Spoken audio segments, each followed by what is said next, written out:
¡Ay, madre! Sentémonos aquí, señor Putin. Yo me sentaré aquí. Yo me daré la vuelta y podemos encontrarnos aquí.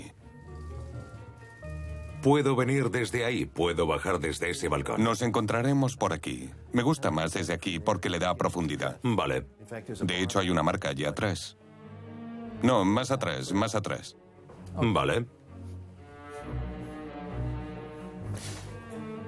¿Preparado? Ahora finja que no nos hemos visto y que haga como que no nos hemos visto en meses. ¿De acuerdo? Y... acción. ¿Acción? Dígale acción en ruso. ¿Dónde está mi ayudante de dirección? Venga, acción. Se habrá metido en otra reunión. Ah, aquí está. ¿Café, señor? Oh, muy amable por su parte. Sí. Gracias, señor presidente. ¿Cómo ha estado? ¿Ha pasado mucho tiempo? ¿Azúcar? ¿Azúcar? Sin azúcar. Ha habido mucha actividad en los últimos meses. En mi país, los Estados Unidos, han pasado por unas elecciones. Enhorabuena. Ha ganado Donald Trump. Este es su cuarto presidente, ¿verdad? Su cuarto presidente. El señor Clinton, el señor Bush, el señor Obama y ahora el cuarto. Sí, es cierto. ¿Qué cambia? Pues casi nada. ¿Eso siente con los cuatro presidentes? La vida siempre te ofrece cambios. Pero al final, en todas partes, especialmente en los Estados Unidos, la burocracia es muy fuerte. Cierto. Y la burocracia es la que rige el mundo. ¿Hay alguna posibilidad, alguna esperanza de cambio con el señor Trump? Siempre hay esperanza, hasta el momento en que nos lleven al cementerio para enterrarnos. Vaya, eso es muy ruso. Muy Dostoyevsky. Vladimir Putin himself directed the covert cyber attacks. This is not just an attack against me and my campaign. This is an attack against our country. U.S. intelligence believes that the cyber attack on the email of the Democratic National Committee was ordered by the Russian president himself, Vladimir Putin.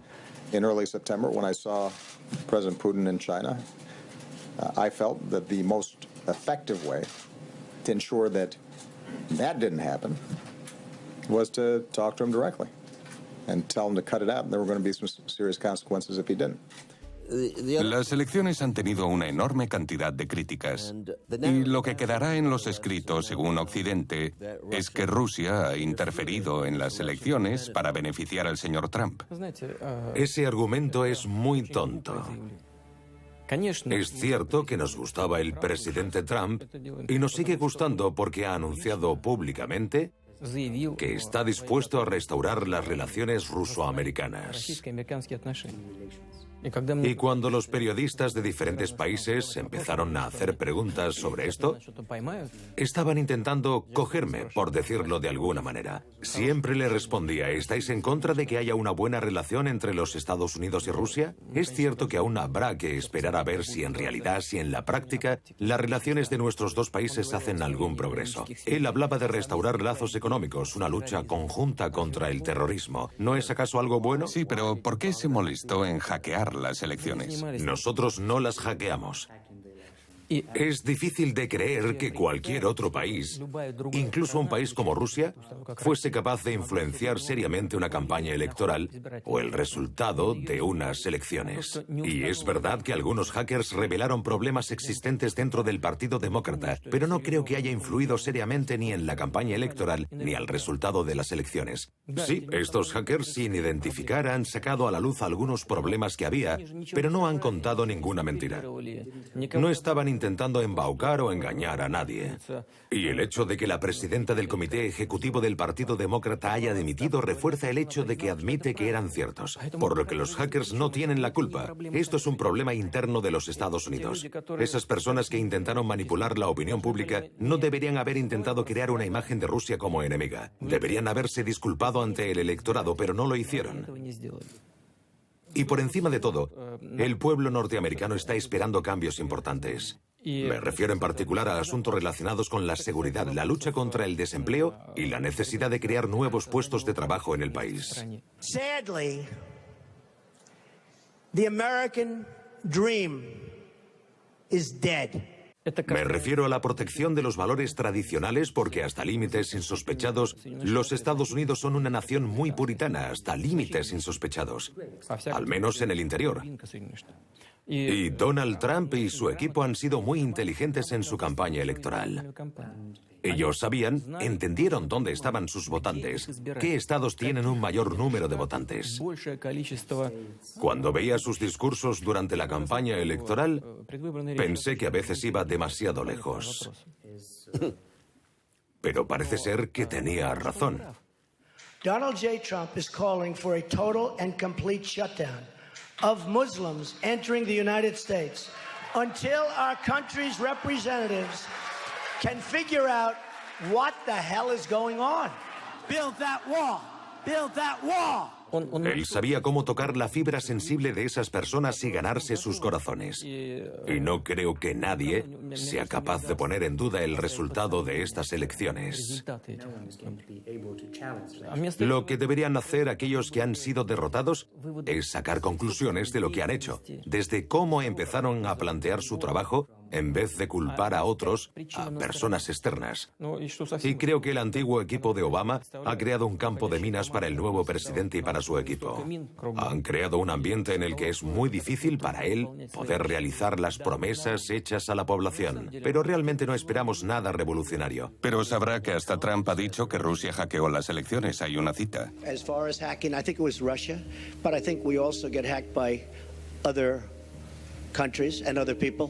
No entiendo a qué se refiere con Rusia ha hackeado las elecciones. Le he oído diferentes declaraciones en las que dice que los ataques informáticos, debido al nivel actual de la tecnología, han podido ser obra de cualquiera, en cualquier parte, por una persona tumbada en su cama en algún sitio y que tiene un portátil. Y que puedes hacer que parezca que esos ataques informáticos vienen de otro sitio, por lo que es muy difícil saber cuál es la fuente original de dicho ataque. If Putin likes Donald Trump, guess what, folks? That's called an asset, not a liability. Now, I don't know that I'm going to get along with Vladimir Putin. I hope I do, but there's a good chance I won't. And if I don't, do you honestly believe that Hillary would be tougher on Putin than me? Does anybody in this room really believe that? A mí me parece todo esto enormemente trascendental. Nunca había visto a los dos partidos más importantes, a las agencias de inteligencia, FBI, CIA, NSA, y a los líderes políticos de la OTAN creyendo en esta historia. Que Rusia ha hackeado las elecciones es tremendo. No es exactamente así. Creo que has leído los documentos relacionados con esto, los análisis que se han publicado. ¿Ha leído usted el informe de 25 páginas? Sí. It details Russian cyber attacks against not just the Democratic National Committee, but the White House, the Joint Chiefs of Staff, the State Department, even American companies. Some hacks successful, others thwarted. Un servicio de inteligencia dice que hay una alta probabilidad de que Rusia haya interferido. Otro servicio de inteligencia dice que esa probabilidad no es tan alta. Sacan conclusiones basadas en un análisis que ellos han originado. No hay nada claro. Parece como si se tratase de simple odio hacia un grupo étnico como el antisemitismo.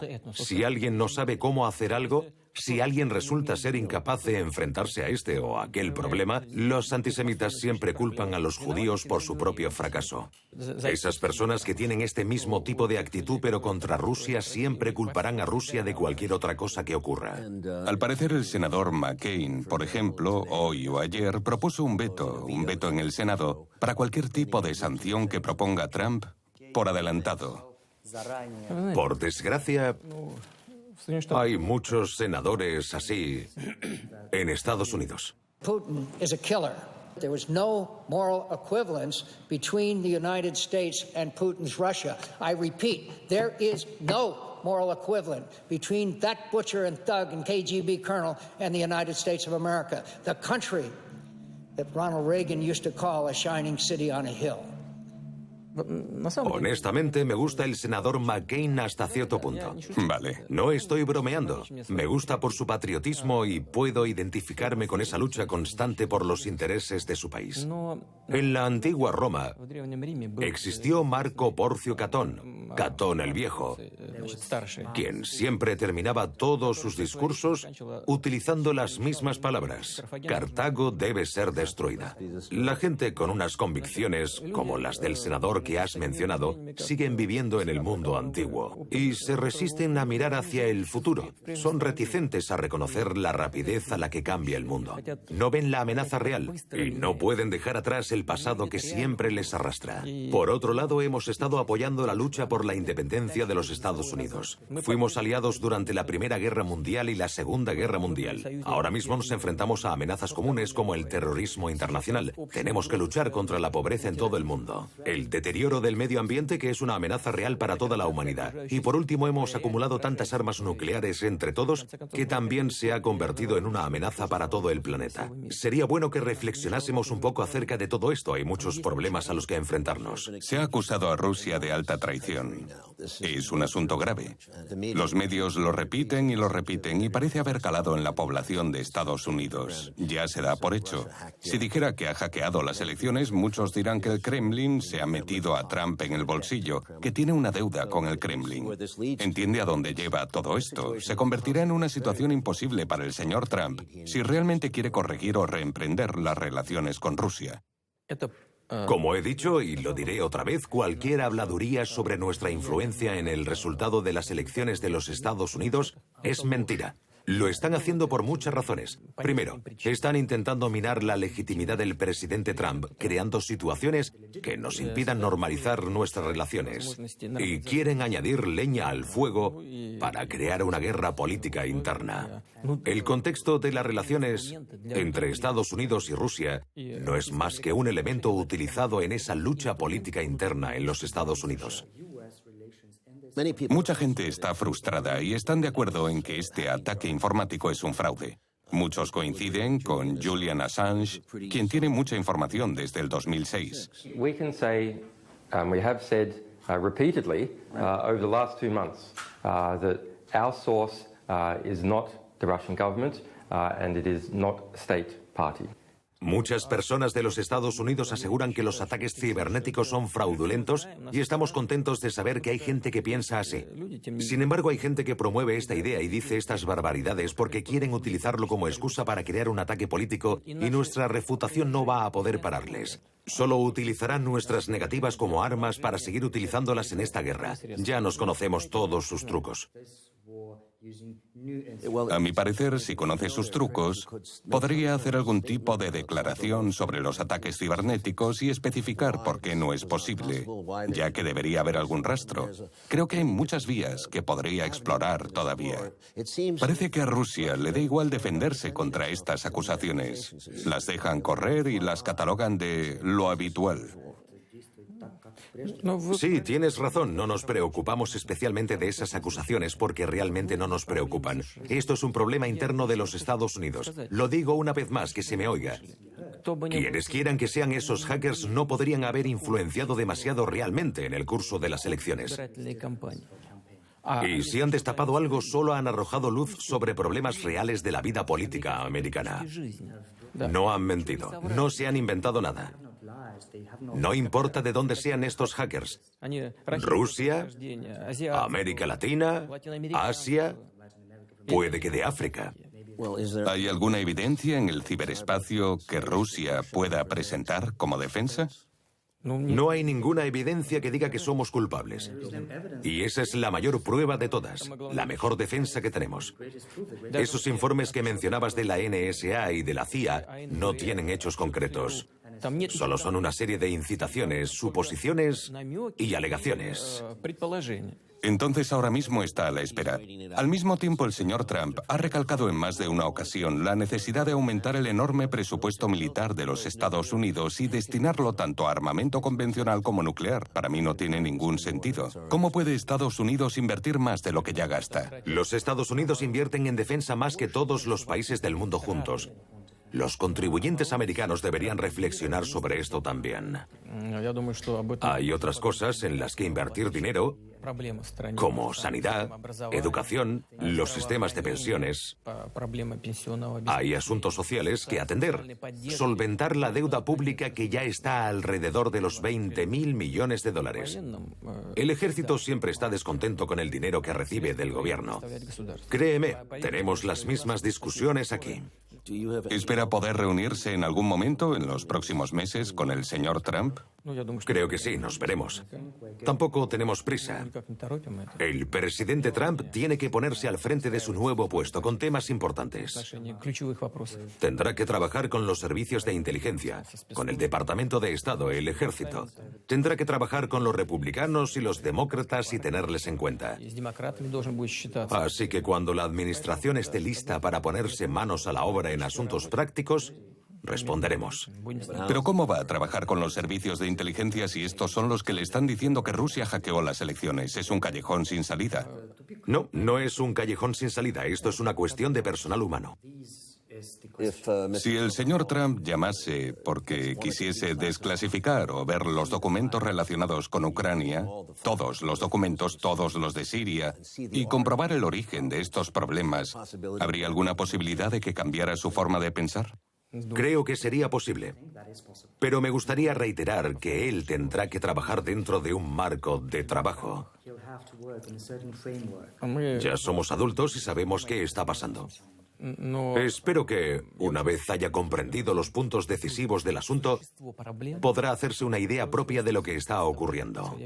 Espero que podamos encontrar un terreno común donde alcanzar un entendimiento mutuo. Tenemos que discutir cosas importantes relacionadas con el Departamento de Estado de los Estados Unidos, los servicios de inteligencia y el Consejo de Seguridad Nacional. Porque las declaraciones públicas no son válidas solo si vienen de nuestra parte, ni tampoco si solo vienen de parte de los Estados Unidos. Queremos escuchar los argumentos que tengan que aportarnos los norteamericanos, no solo los que se pueden decir públicamente. Queremos ser capaces de poder dialogar de forma constructiva y profesional con ellos. Y queremos que se oiga nuestra postura también. ¿Cuándo vuelve a reunirse el G20? Creo que en verano, en julio. Teóricamente sería ahí la primera vez que se vieran. Sí, es posible. Tengo entendido que han hablado un par de veces por teléfono. Sí, una de las conversaciones telefónicas fue antes de su investidura y la otra después. ¿Y es posible que alguna de esas charlas haya tenido que ver con el terrorismo? Hemos hablado sobre la lucha contra el terrorismo.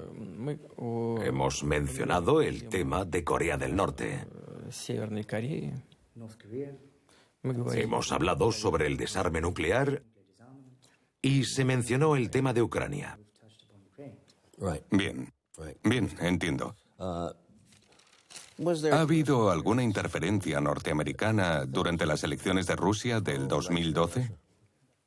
Tanto en la del 2000 como en la del 2012 siempre ha habido interferencias. En 2012 la interferencia fue particularmente agresiva. No voy a entrar en detalles, pero era por citar un ejemplo. Nuestros amigos estadounidenses lo saben y se lo hicimos saber nosotros también.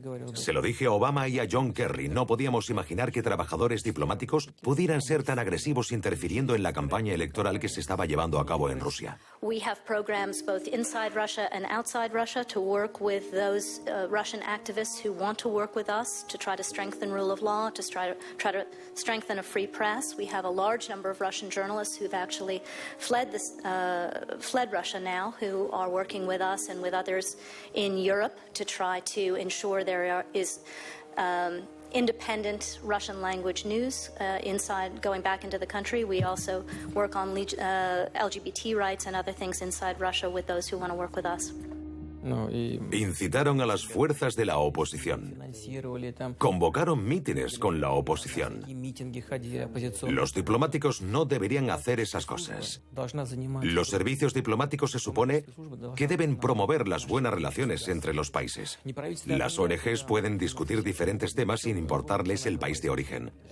Pero a veces las ONGs están fundadas sobre estructuras controladas por el Departamento de Estado directa o indirectamente. Sí. Esto ocurre también en los países que fueron de la Unión Soviética, en Europa del Este y en muchos otros países de África o Latinoamérica. Sí. ¿Hubo ciberinterferencias en las elecciones de 2012? Sinceramente, no le presto mucha atención al asunto. Tenemos una agenda que cumplir. Creo que muchos de nuestros aliados viven en su propio mundo y a veces se les olvida que no deben inmiscuirse en lo que ocurra en otros países en la vida real, incluyendo a Rusia. Especifiquemos, porque la guerra cibernética ya está aquí. Abrimos ese camino hace unos años. We have entered into a new phase of conflict in which we use a cyber weapon to create physical destruction. En la película que hice Snowden hay una escena. Snowden me contó esta historia. Él estaba en Japón. NSA wanted to impress the Japanese, show them our reach. They were not as thrilled to learn that we wanted them to help us spy on the Japanese population. They said it was against their laws. Of course, we tapped the entire country anyway. And we didn't stop there, because once we owned their communication system, we started going after their physical infrastructure. We'd slip these little sleeper programs into power grids, dams, hospitals, and the idea was if the day came when Japan was no longer an ally, it'd be lights out. And it wasn't just the Japanese. We were planning malware in Mexico, Germany, Brazil, Austria. I mean, China, I can understand, or Russia, or Iran, or Venezuela, okay, but Austria? You're also being ordered to follow most world leaders and heads of industry. You know, you're tracking trade deals, sex scandals, diplomatic cables to give the U.S. an advantage in negotiations at the G8, or leverage over Brazilian oil companies, or helping to oust some third world leader who's not playing ball. And ultimately, the truth sinks in that no matter what justification you're selling yourself, this is not about terrorism. Terrorism is the excuse. This is about economic and social control. And the only thing you're really protecting is the supremacy of your government.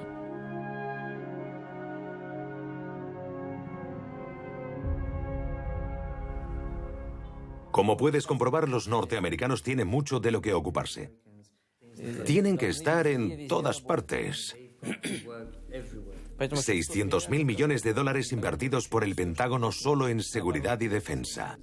A lo que me refiero es que si están implantando software maligno en las infraestructuras japonesas para destruir centrales eléctricas, ferrocarriles, inutilizar el país completamente, los rusos están muy por delante. Deben darse cuenta de los peligros existentes, deben de llevar ya tiempo trabajando en ello, impidiendo que este tipo de situaciones afecten a Rusia, porque es obvio que uno de sus enemigos es Estados Unidos. Probablemente no creas lo que voy a decirte, porque lo que voy a decir es algo raro. Desde principios de los años 90, asumimos que la Guerra Fría había terminado.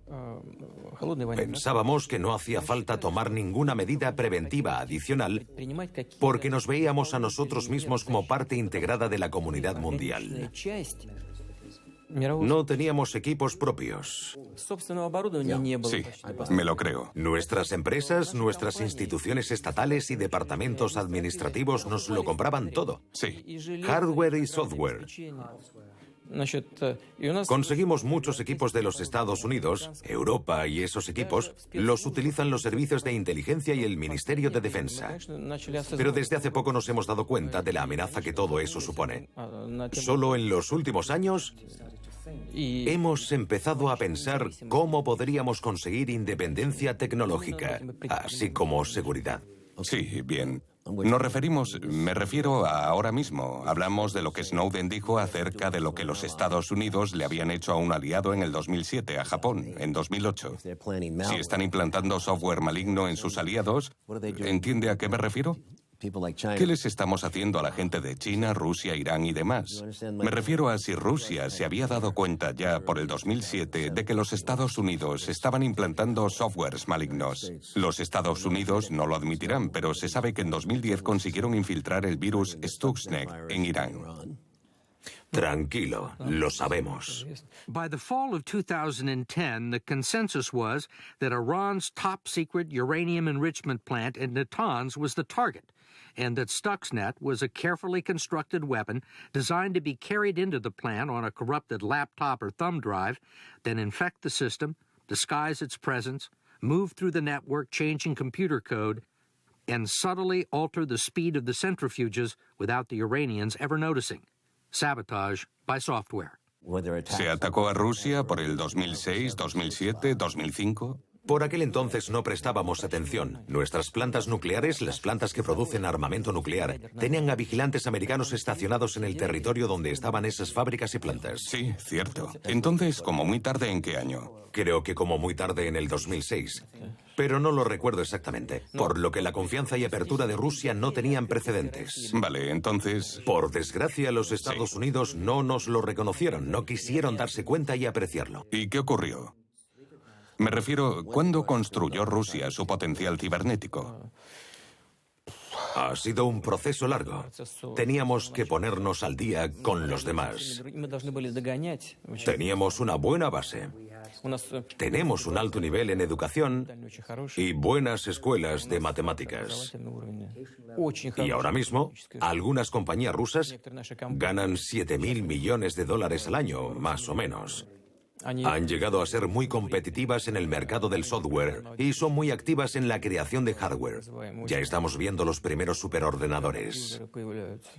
Me imagino que Rusia está teniendo que librar una batalla continua con Estados Unidos, guerra de secretos, una guerra cibernética. Me imagino que los Estados Unidos estarán intentando sabotear a Rusia y Rusia intentará defenderse y sabotear a Estados Unidos. Es posible que cada vez que haya una acción haya también una reacción. Vale. Parece que le hace gracia toda esta historia. Como si fuera un poco culpable.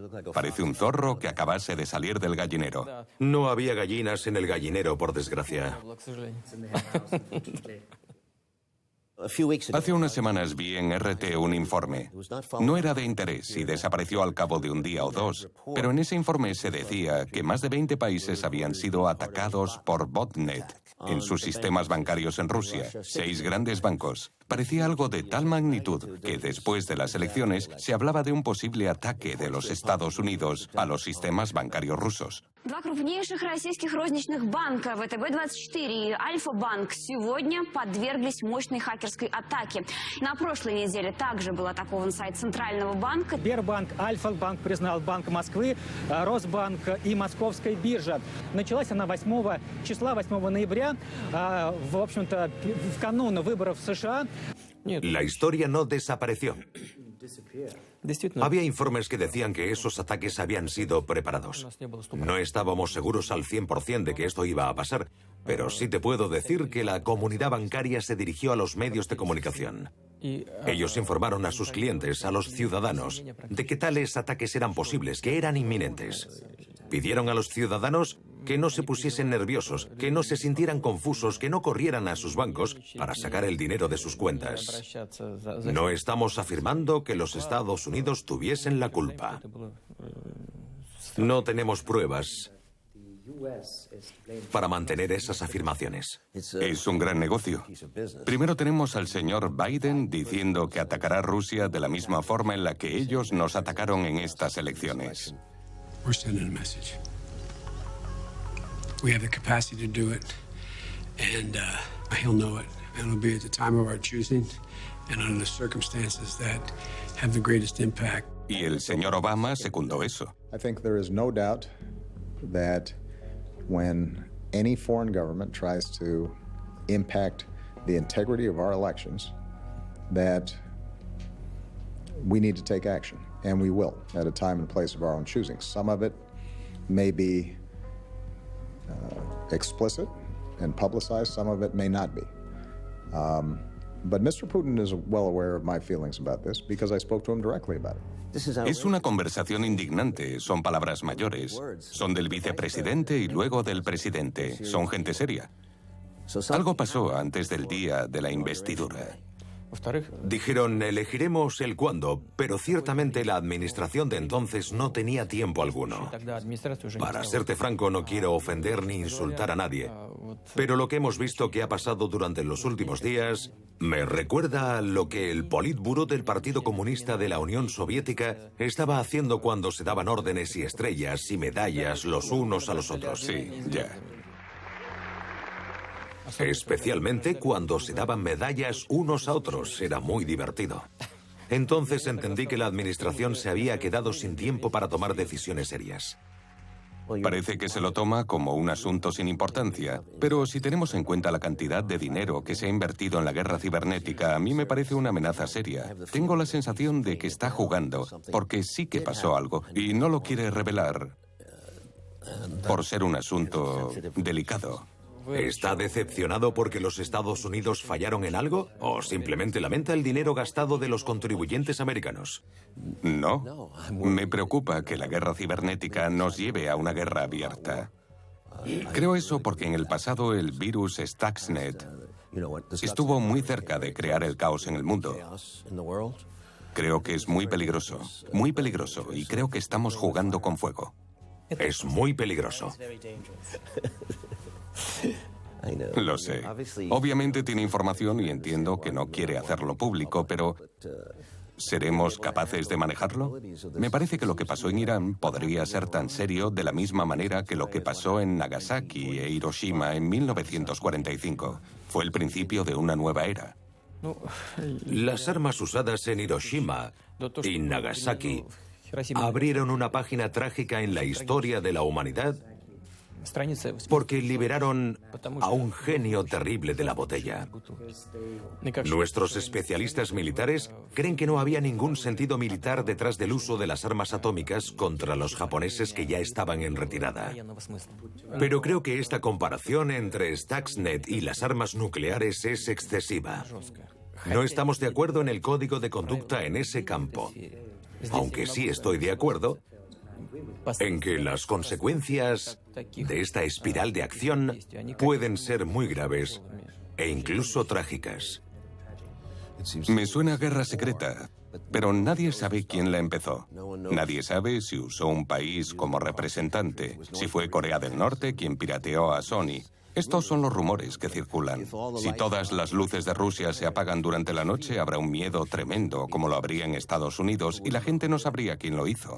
Es casi imposible sembrar miedo entre los ciudadanos rusos. Eso es lo primero que quiero decir.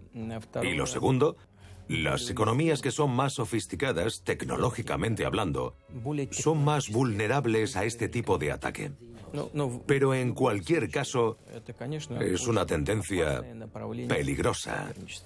Es una manera de competición peligrosa para perseguirla y necesitamos algunas reglas que nos guíen. Sí, otro pacto. No quería decir eso, pero está sacando esta información solo de mí. Me está usted haciendo decir esto. Hace 1 año y medio, en otoño de 2015, elaboramos una propuesta que le mandamos a nuestros amigos norteamericanos. Les sugerimos que podríamos trabajar en estos asuntos y llegar a un acuerdo. Un acuerdo sobre las reglas a seguir en este campo. Los norteamericanos no respondieron. Mantuvieron su silencio y no nos han dado ninguna respuesta. Quizás sea algo que el señor Trump y el señor Putin puedan hacer. Ciertamente tenemos que abrir una nueva página en las relaciones entre Estados Unidos y Rusia.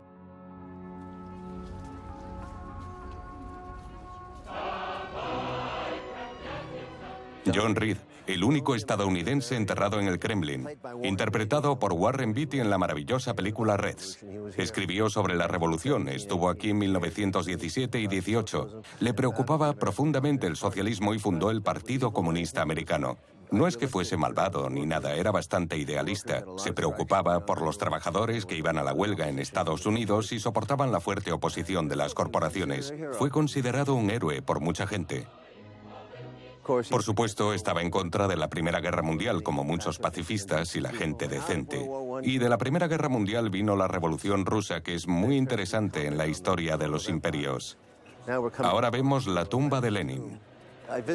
Visité este lugar hace años, pero las regulaciones no nos permitían sacar fotografías ni nada. Lo más interesante sobre la tumba de Lenin es el hecho de que pronto se cumple el primer centenario de la revolución. Es un gran acontecimiento. Mucha gente le venera. Y en muchas ciudades de la Unión Soviética hay estatuas suyas. Por otra parte, con la caída del comunismo en 1991 y el sufrimiento resultante en la gente, también hay sentimientos encontrados sobre si honrarle o no. Quizás sea un buen momento para dejarle ir, porque si de verdad hay karma aquí y él está en una tumba, odiaría pensar que tendría que estar rondando por aquí 100 años más y ser observado por todo el mundo. Creo que deberían considerar si ha llegado su momento para que se pueda ir y coger un nuevo karma. Cuando entra es una experiencia muy austera. Tienen que mantenerse callados. Hay un guardia o dos que siempre están aquí.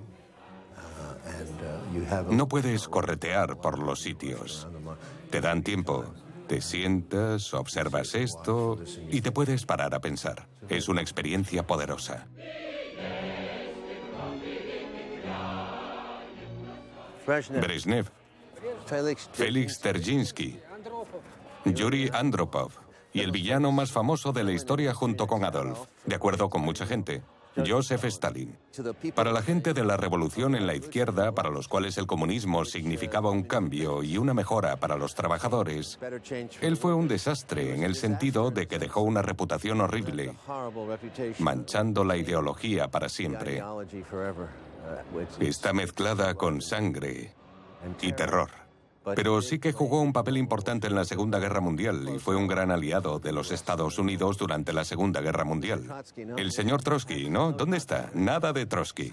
Stalin se las arregló para borrar cualquier recuerdo de Trotsky. Los agentes de Stalin le mataron en México. Vamos. Sobre Stalin. Dijo cosas negativas sobre Stalin.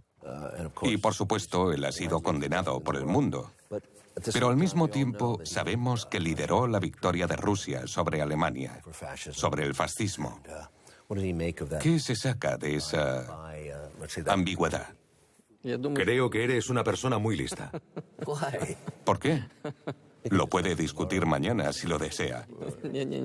No estoy preparado para responder ahora. Como sabe, hubo un político prominente del pasado, Winston Churchill. Estaba firmemente en contra del sovietismo. Pero una vez que empezó la Segunda Guerra Mundial, fue un gran defensor de trabajar junto a la Unión Soviética. Y dijo que Stalin era un gran líder y un gran revolucionario. Entiendo.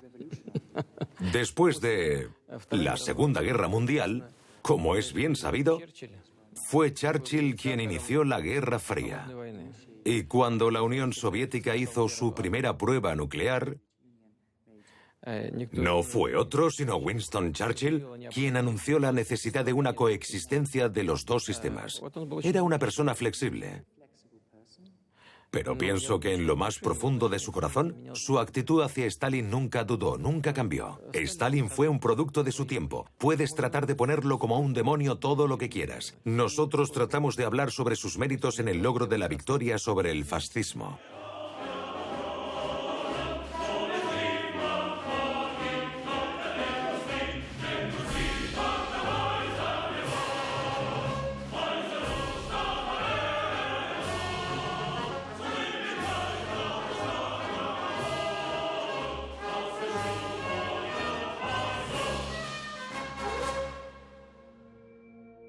En cuanto a demonizarle, hubo una persona en la historia, Oliver Cromwell.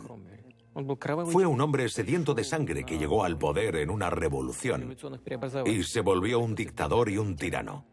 Hay muchos monumentos suyos repartidos por toda Gran Bretaña. Napoleón está deificado. ¿Qué hizo? Usó el fervor del alzamiento revolucionario y llegó al poder. Y no solo restauró la monarquía, sino que se proclamó a sí mismo emperador. Y lideró a Francia hacia un estado de catástrofe nacional, de máxima derrota. Hay muchas situaciones, mucha gente así a lo largo de la historia de la humanidad.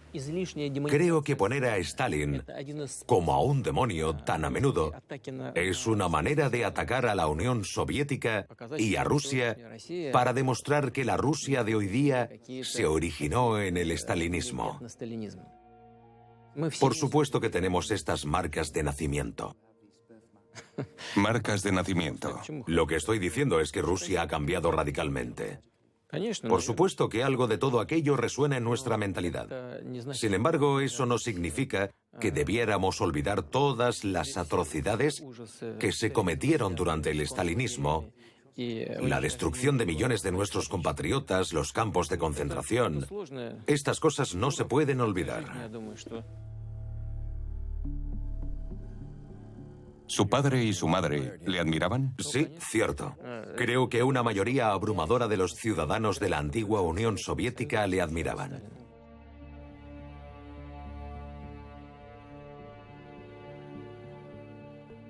¿Cuándo murieron sus padres? Mi madre murió en 1998 y mi padre en 1999. ¿Estaban orgullosos de usted? Sí. Quiero decir que sus padres no se lo creían, ¿no? Mi padre murió 2 meses antes de que me hicieran primer ministro.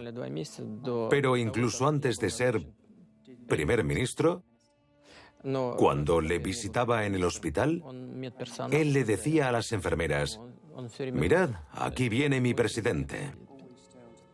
Viene mi presidente. Bueno, sí, es agradable.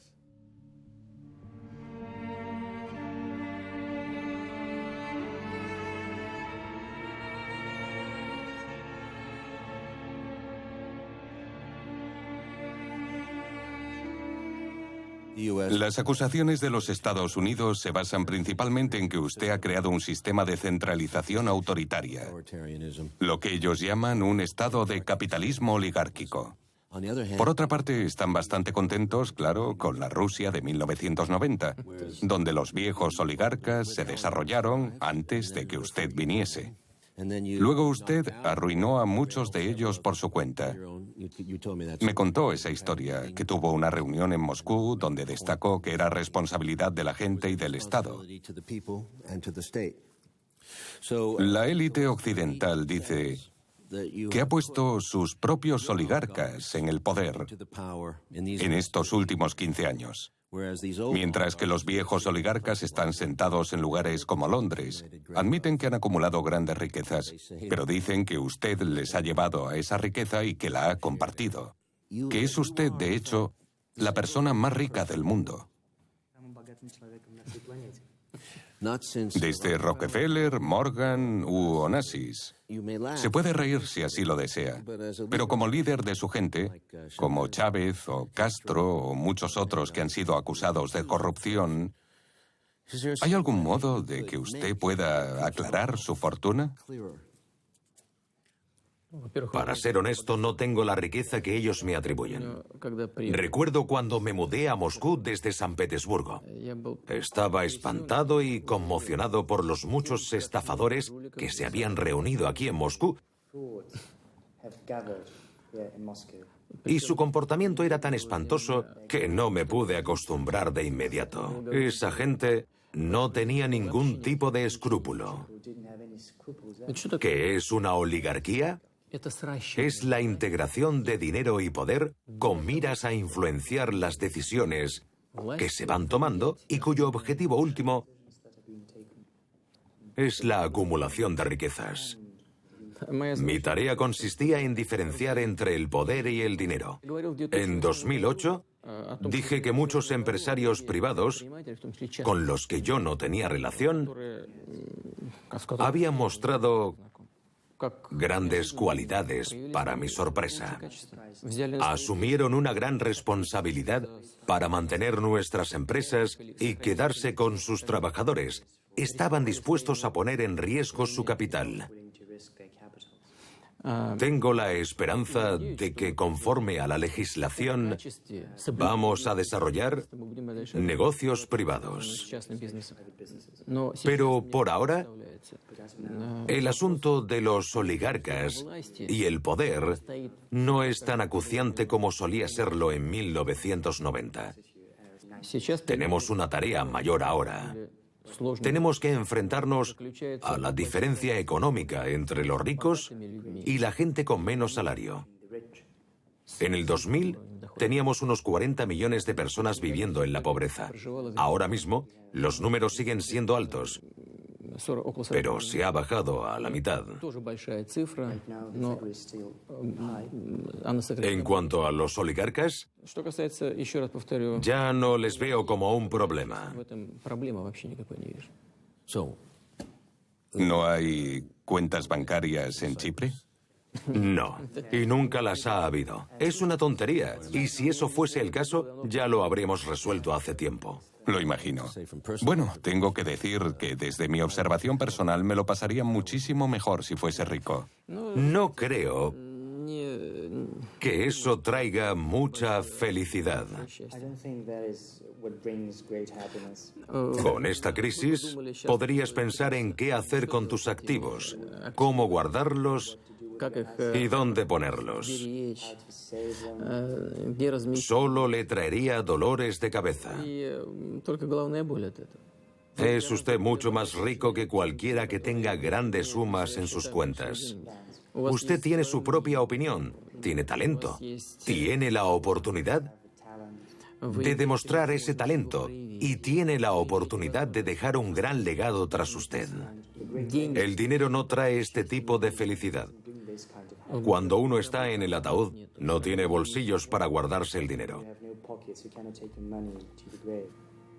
Si se presenta otra vez en 2018 y gana de nuevo, estará en el poder otros 6 años, hasta el 2024. Habrá estado en el poder como presidente y primer ministro durante 24 años. Más que Roosevelt, menos que Castro, que estuvo cerca de 50 años, y cerca de Stalin, que estuvo unos 30 años, 27 años. ¿No le asusta? ¿No se acostumbra al poder? ¿Distorsiona su punto de vista? ¿Cree que Rusia le necesita tanto? ¿No puede haber una competición sana entre los sucesores dentro del sistema? Tomemos el sistema de partido único en China como ejemplo, de competición dentro del partido. Se fijan en los sucesores durante mucho tiempo como miembros del partido en diferentes provincias. También comprobaban a los líderes de la antigua Unión Soviética y aún así, el sistema colapsó. Sí, es cierto. La pregunta no es sobre la selección. La pregunta que me ha hecho es si Rusia necesita a alguien tan desesperadamente. Rusia decidirá por sí misma. Tiene que existir una cierta alteración de poder. Indudablemente, hay necesidad de una competición sana en estos procesos, pero esta competición debería estar entre la gente que tiene en mente el interés de la nación. Al final, permítame reiterar, los ciudadanos de Rusia van a tomar su decisión final. En cuanto a las elecciones de 2018, me gustaría decir que hay cosas que deberían tener algo de intriga y de misterio. Así que no voy a responder a esta pregunta. Lo entiendo, dije sí. No deberíamos hablar usando el modo subjuntivo. Pero si la democracia por sí misma, o como la llamemos, tiene fallos. El sistema norteamericano no es para nada perfecto. Sabemos que el dinero compra el poder en los Estados Unidos. Ciertamente Rusia tiene un sistema con fallos. Es muy improbable que en las siguientes elecciones convenza al mundo de que es una democracia, a menos que se traigan monitores internacionales como el señor Chávez hizo en Venezuela. Se convirtió en un proceso muy transparente. ¿Crees que nuestro objetivo es probarle algo a alguien? Nuestro objetivo es reforzar nuestro país. Es un argumento peligroso porque se puede ver desde las dos perspectivas. Aquellos que abusan del poder siempre dicen que es una cuestión de supervivencia. No estamos hablando de supervivencia. Y no estamos intentando justificarnos. Si tenemos en cuenta todas las tendencias negativas de las que ha estado hablando, el legado soviético, el legado imperial es algo del pasado. Pero también tenemos que pensar en un legado positivo. Rusia lleva existiendo 1000 años, tiene sus propias tradiciones, tenemos nuestras propias ideas de lo que es justo e injusto. Tenemos nuestro propio entendimiento de lo que define a un gobierno eficiente. No se trata de ayudar a alguien a subir al poder o de reclamarlo como mío. Se trata de asegurar el crecimiento económico y sostenerlo, mejorando nuestras capacidades defensivas y no solo durante los periodos de crisis y dificultades. Señor Putin, no dudo por un momento de su amor y orgullo al servir a Rusia. Está claro que es un verdadero hijo de Rusia y que ha hecho lo mejor para ella.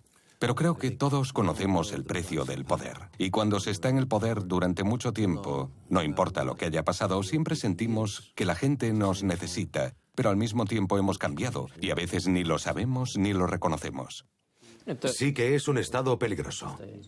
Si una persona que está en el poder piensa que lo ha perdido, si pierde ese lazo que conecta a esta persona con el país, así como el que conecta con los ciudadanos de dicho país, entonces es hora de irse.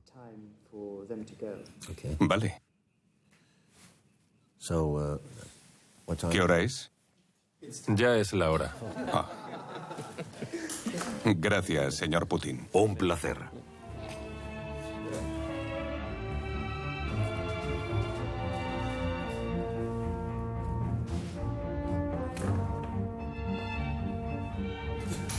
Gracias. Gracias. Muchas gracias. Gracias por su tiempo y sus preguntas. Gracias por ser tan concienzudo. ¿Le han golpeado alguna vez? ¿Golpeado? Golpear, ¿no? Ah, sí, me han golpeado. Entonces no va a ser algo nuevo, porque va a sufrir por lo que está haciendo. Ah, sí, por supuesto, lo sé, ya lo sé. Pero vale la pena. Vale la pena si trae más paz y conocimiento al mundo. Gracias. Muchas gracias. Vuelva. Lo haré. Tiene que visitar San Petersburgo. El mejor momento de San Petersburgo son las noches blancas. Ah. Oliver, gracias. Nuestro socio americano. Es su expresión favorita, la usa muchísimo.